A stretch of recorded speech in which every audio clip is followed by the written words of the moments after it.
लेकिन इसका corona test तो नेगेटिव आया था। लॉकडाउन की 15 बार खिलाफ वर्जी कर चुका है ये, पागल हो चुका है अब। पागल मत कहो मुझे, तुम लोग खुद तो पेट भर के खा लेते हो, लेकिन एक भूखे को पागल मत कहो। तो तुम चाहते क्या हो? मुझे खोलने दो, मुझे खोलने दो, मुझे मेरी दुकान खोलने दो।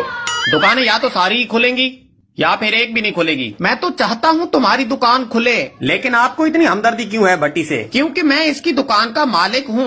पिछले 2 माह का किराया रहता है इसका। कुछ दिन और सब्र कर लो भट्टी।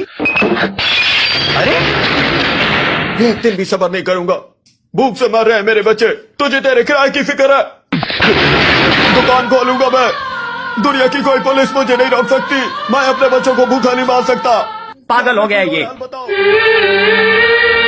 दुकान वाले तो बहुत देखे हैं, लेकिन दुकान के लिए जो पागल हो जाए, ऐसे दुकान वाले को आज पहली बार देखा है।